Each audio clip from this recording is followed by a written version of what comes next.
bonjour à toutes, bonjour à tous, j'espère que vous allez bien. Tout d'abord, merci pour votre présence pour cette nouvelle vidéo dans laquelle nous allons parler des énergies pour le mois de septembre 2023, énergie pour votre signe, si bien sûr vous vous reconnaissez dans ce tirage et évidemment s'il fait sens pour vous. Merci pour votre présence, j'espère que vous allez toutes et tous très bien. Moi, je suis ravie de vous retrouver, j'espère que vous passez ou que vous avez passé un bel été. Je suis contente de vous retrouver. Alors, pour ce tirage, on va parler d'abord des arcanes majeures. Il est très étonnant votre tirage. Vous avez 2 fois l'ermite. C'est étonnant aussi parce que je viens de faire le signe des poissons qui a eu exactement la même configuration. L'ermite, c'est d'abord la carte qui était venue lorsque j'ai fait votre tirage semestriel et qui était sortie pour le mois de septembre. Donc ici, c'est une carte qui nous donne une information importante sur une tonalité, sur une énergie dominante, sur une énergie ressource pour vous. Aujourd'hui, elle ressort dans votre tirage dans la position de votre état d'esprit, accompagné ici du roi de denier. Arcane majeur, c'est pas fini. Vous avez la grande prêtresse, vous avez le pape, qui sont avec 2 fois l'ermite, la grande prêtresse et le pape. On est quand même sur des arcanes d'introspection, de sagesse, de compréhension. Ça va chercher loin pour vous, hein, si ça vous concerne, ce mois de septembre. C'est pas fini avec les arcanes majeures, vous en avez quelques-uns. Hein.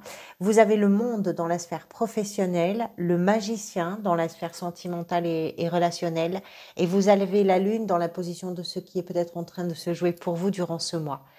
C'est très significatif possiblement pour vous ce mois. Ensuite, des deniers, des bâtons. Des deniers et des bâtons, c'est-à-dire l'action et puis l'engagement et puis le concret, voilà, dans quoi on s'engage. C'est une sorte de réflexion, de quête intérieure, de quête spirituelle peut-être aussi pour certains et certaines d'entre vous, avec quand même une action bien concrète dans la matière, dans la réalité et des choses qui sont importantes pour vous. Allez, alors, je vais juste regarder quel tirage, mes amis Cancer, quel tirage vous avez. Vous aviez le mois dernier le diable et vous allez vers l'énergie du pendu et ensuite du chariot du jugement. D'accord. Alors, le diable du mois dernier peut nous laisser penser que ce à quoi vous avez peut-être été confronté, ce sont possiblement vos peurs, vos pulsions, vos obsessions, vos inquiétudes ou tout ce qui, d'une façon ou d'une autre, conditionne votre façon de penser, votre façon de vivre par, je dirais, un pouvoir de manipulation. Le diable, c'est ça, c'est se confronter à ses peurs, se confronter à ses obsessions, à ses phobies, à ses addictions également, avec parfois, dans certaines circonstances, un côté un peu attractif, hein, quand on parle des addictions par exemple, et puis quelque chose qui à la fois nous attire, mais qui en même temps nous fait peur, ça peut être tout ça. Donc, le mois dernier a pu vous renvoyer un petit peu dans vos cordes en vous disant où est-ce que tu as peur, où est-ce que tu as des pulsions, quelles sont tes obsessions, qu'est-ce que tu fais avec tout ça. Ben voilà, du coup, qu'est-ce qu'on fait avec tout ça? C'est la question peut-être que vient poser l'ermite durant ce mois de septembre pour vous. Parce que l'ermite, c'est le sage, l'ermite, c'est... alors, c'est une évolution. Il vient, si vous voulez, évoquer une période vraiment d'évolution.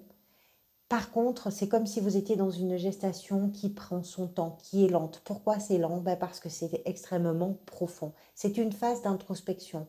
On va aller chercher vraiment à l'intérieur des réponses. On a besoin de s'isoler, on a besoin de comprendre, on a besoin de regarder ce qui se passe à l'intérieur de soi, besoin de prendre conscience des choses, mais de prendre conscience non pas par l'intermédiaire d'un extérieur qui viendrait peut-être parasiter d'une façon ou d'une autre vos pensées, vos ressentis, vos émotions, etc. et votre réflexion. Là, c'est vraiment dire, ok, je passe un moment difficile, parce que souvent, quand on a l'ermite, quand il y a besoin de comprendre des choses, c'est aussi parce qu'une situation peut l'amener. Donc, je passe un moment difficile et je vais essayer de me tourner un peu vers l'intérieur de moi pour pouvoir continuer le chemin avec plus de sérénité. Quand il se présente, on est quand même sur une carte de nécessité aussi, hein. C'est un besoin, c'est une envie, c'est une nécessité, c'est une période de recherche. C'est pour ça que c'est une période d'évolution, parce que vous êtes dans une recherche. Peut-être pour aller dans une nouvelle direction, pour certains et certaines. Peut-être que vous remettez en question des choses qui sont vraiment importantes, en tout cas qui doivent avoir du sens pour vous, ça c'est sûr. Euh, et vous savez, sans doute, très intimement, très profondément, que les questions que vous vous posez, les autres ne peuvent pas y répondre à votre place. C'est pour ça qu'il y a tout ce travail d'intériorité, de recherche, de solitude aussi peut-être, qui n'est pas forcément subi, qui est plutôt choisi avec l'ermite, qui est plutôt choisi. On le retrouve dans votre état d'esprit, donc tout ce que je viens de vous dire reste évidemment valable. Et c'est renforcé ici parce que ça, c'est l'énergie, c'est la vie. En fait, c'est comme si la vie vous avait dit, maintenant, tu fais vraiment une pause dans, je sais pas, dans cette relation, dans cette profession, dans ce rythme, dans ce questionnement. Tu fais une pause et puis tu vas chercher vraiment des réponses importantes parce que tu peux pas continuer. Quelque part, il y a un peu cette idée-là, on ne peut pas continuer comme ça. C'est aussi votre envie, en fait. C'est la vie, mais c'est pas que la vie. C'est aussi votre envie, puisqu'on le retrouve, cet ermite, dans votre état d'esprit. Il est accompagné d'un roi de denier. Le roi de denier symbolise l'abondance. L'abondance, c'est-à-dire tout ce qui, pour vous, représente la sécurité, le confort, l'assurance, la tranquillité d'esprit, la stabilité, la fiabilité. Ce roi de denier, c'est vos valeurs.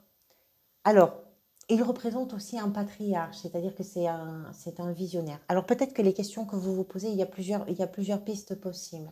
Et là, ça va vraiment dépendre de votre situation individuelle. Les questions que vous vous posez peuvent être dans le cercle familial. Les questions que vous posez peuvent également être dans le cadre de votre travail, si vous êtes par exemple un chef d'entreprise ou si vous êtes auto-entrepreneur, si vous êtes en tout cas, je dirais, le ou la responsable, quand je dis auto-entrepreneur ou chef, vous le mettez au masculin ou au féminin bien sûr, si vous êtes le ou la responsable de votre carrière, de votre profession, de votre niveau, de votre formation, de votre je ne sais pas quoi. Ce sont des questions qui sont très importantes pour vous, peut-être qui viennent se positionner dans ce cadre-là. Ça peut être également dans un contexte d'héritage, de patrimoine, de territoire. Ce roi vraiment symbolise l'abondance dans tous ces domaines-là, dans tous ces secteurs-là. Alors, là, c'est difficile sur un tirage général de vous dire quel est, on va dire, l'élément pour vous de réflexion, mais on va retenir de ce roi que ce que vous allez venir interroger, ce que vous avez envie de questionner là, c'est peut-être où sont vos valeurs, ou qu'est-ce qui a du sens véritablement pour vous permettre à vous de vivre en tout cas une vie qui vous apporte une satisfaction et une certaine tranquillité. Et ça, encore une fois, on peut le retrouver dans tous les domaines, hein. Ça peut être dans le travail, effectivement, avec les deniers, on va penser. Les deniers vont représenter les valeurs, les ressources. Alors oui, ça peut être des ressources matérielles, mais ça peut être aussi vos ressources à vous, intérieures, ce que vous êtes capable de faire ou pas, adaptez-le, hein. Ce qui vous a peut-être amené vers ça est représenté ici par une 9 de denier, qui est une carte qui va nous parler de vos rêves, de vos envies, de vos désirs. Alors,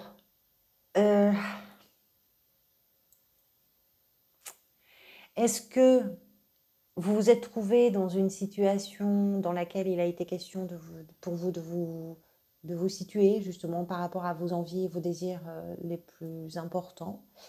Est-ce qu'il est question pour vous d'avoir réfléchi à ce qui vous permet d'avoir un sentiment de satisfaction par rapport à votre autonomie, par rapport à votre indépendance, par rapport au fait que tout ce que vous faites, vous ne le devez qu'à vous quand vous avez des résultats? Mais est-ce que ces résultats pour vous, ce sont ceux que vous espérez, ce sont ceux qui vous amènent ce sentiment de sécurité, de tranquillité que vous cherchez peut-être? Alors, ce que j'aime bien dans votre tirage, c'est que c'est comme si tout ce qui est bien concret, factuel, matériel, dans la matière, vraiment, la vie, quoi. C'est comme si c'était la vie qui vous faisait un effet miroir pour vous retourner vers l'intérieur.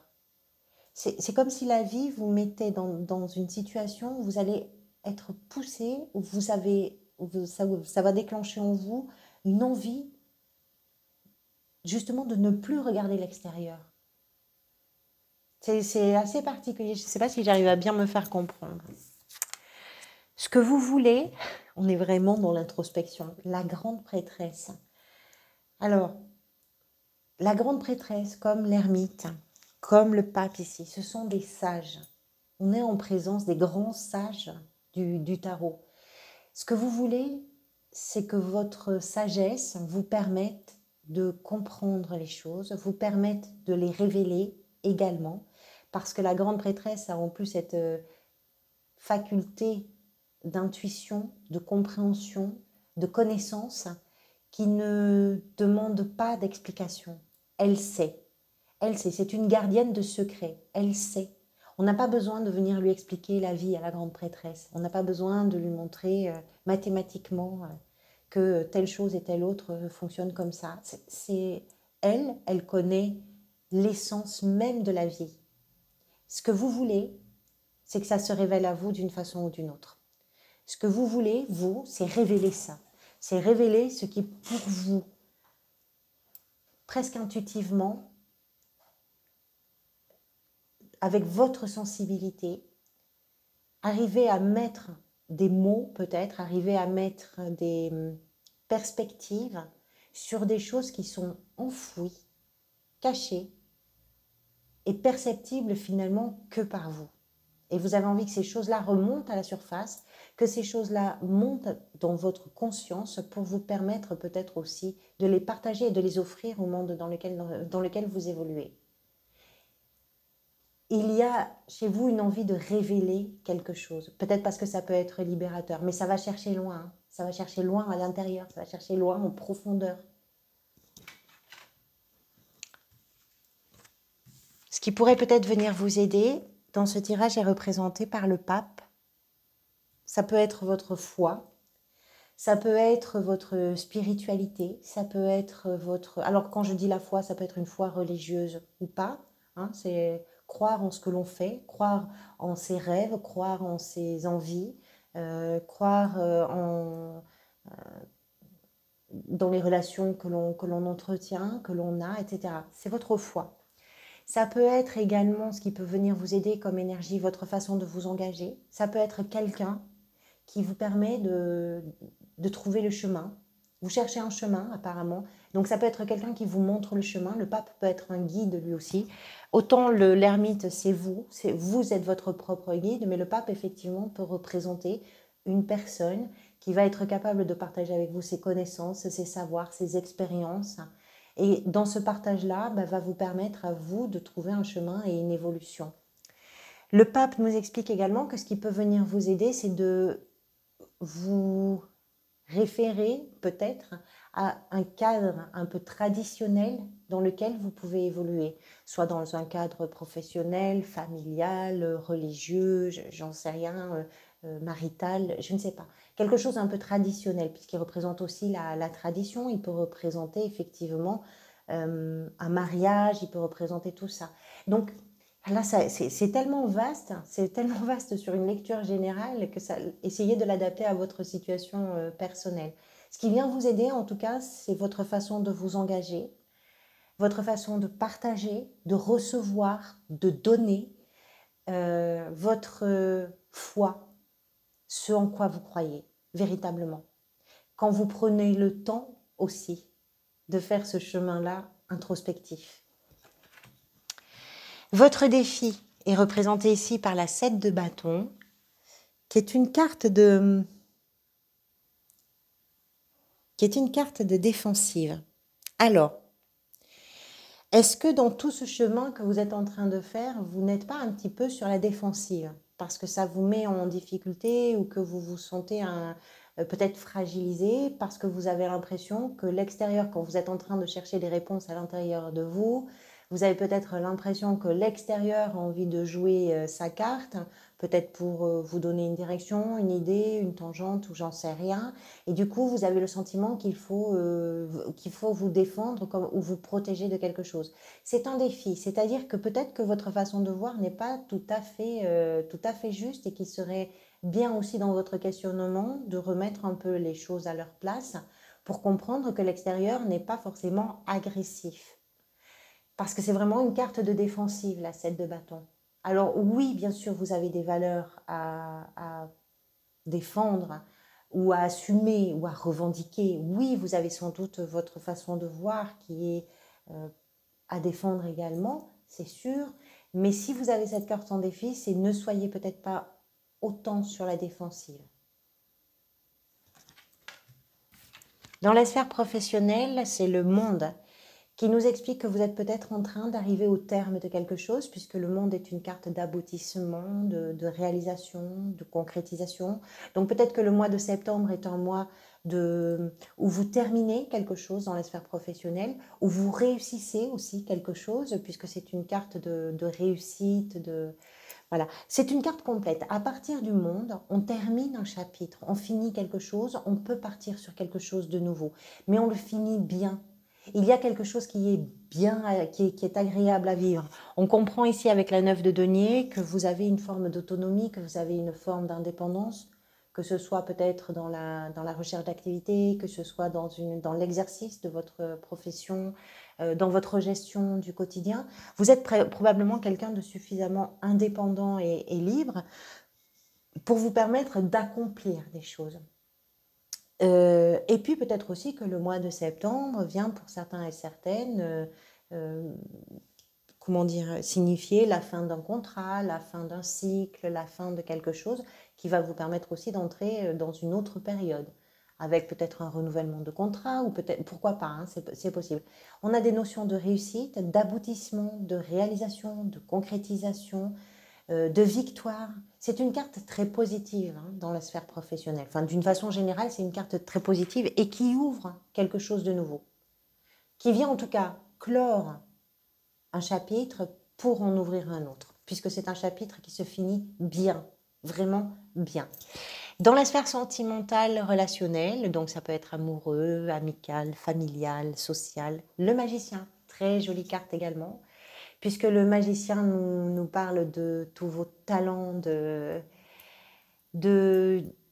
tous vos talents relationnels, qui va chercher là aussi loin, c'est-à-dire que votre envie à vous, que ce soit dans une relation en particulier ou dans vos relations d'une façon générale, le magicien nous explique que vous allez chercher en vous des ressources insoupçonnées pour vous permettre vraiment de réaliser ce que vous avez envie de réaliser, de vivre ce que vous avez envie de vivre.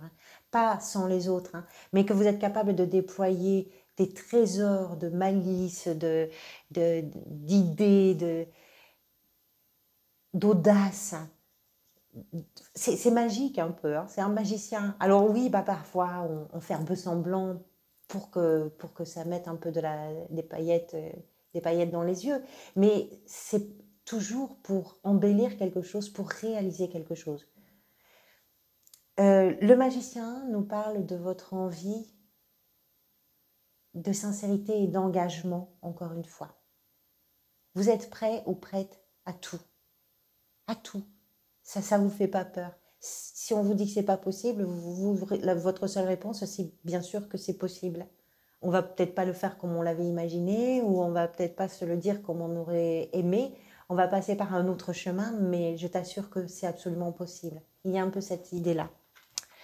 Qu'est-ce qui se joue peut-être pour vous au mois de septembre? C'est représenté ici par la Lune. Moi, je pense que c'est sortir de la confusion. Les réponses que vous allez chercher avec l'ermite, ce que vous désirez avec cette grande prêtresse, ce qui vient vous aider avec ce pape, on est vraiment sur quelque chose qui va chercher tellement loin que c'est justement peut-être pour sortir et le cycle lunaire représenté par la Lune nous explique qu'il vous faut peut-être tout ce mois-là pour arriver à justement ramener un peu de lumière dans ce que vous avez imaginé être un peu sombre. Alors j'ai dit imaginer pourquoi? Parce que la lune est associée à des notions effectivement d'imagination, de sensibilité, c'est-à-dire que ça va toucher vos émotions, ça va toucher votre sensibilité parce que vous avez imaginé des choses qui n'étaient pas forcément réelles, qui vous mettent un peu sur la défensive, pourquoi pas. Et vous avez l'impression qu'il faut vous battre ou vous bagarrer pour certaines choses. En réalité, non, pas forcément. Pas forcément. Si vous vous faites confiance, si vous allez chercher les réponses à l'intérieur de vous, il n'y a pas de bagarre. Et apparemment, si ça vous concerne, ce tirage, vous semblez en avoir envie et besoin. Donc je dirais que c'est sortir d'une forme de confusion. D'autant plus qu'avec la grande prêtresse, on comprend que ce que vous voulez, c'est que quelque chose se révèle pleinement. La fin du mois est représentée ici par la 10 de bâton. Alors, j'ai dit que vous alliez au mois d'octobre vers l'énergie du pendu. La 10 de bâton, c'est une carte qui nous parle d'une fatigue. Une fatigue physique, une fatigue psychologique, une fatigue générale. Parfois, pour certains et certaines, ça peut aller même jusqu'au burn-out. Alors, les choses avancent. C'est peut-être aussi par rapport à ce qui peut être pesant dans votre existence que vous avez le sentiment qu'il faut aller chercher une autre façon de penser ou une autre façon de réfléchir et qu'il va falloir vous interroger vraiment en profondeur pour améliorer ça. Mais de la même façon que le monde dans la sphère professionnelle, cette 10 nous indique que vous arrivez quand même à la fin de cette séquence-là. Donc vous terminez quelque chose. Le pendu du mois d'octobre nous parle encore d'une évolution. Il est question d'un rythme vraiment qui prend son temps.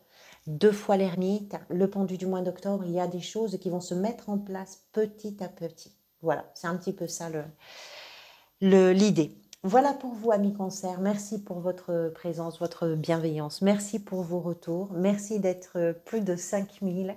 Ça me surprend à chaque fois que je vois le nombre. Merci infiniment pour ça. Prenez soin de vous. Je vous retrouve bientôt. Profitez bien de chaque instant et prenez soin de vous et des gens que vous aimez. À bientôt.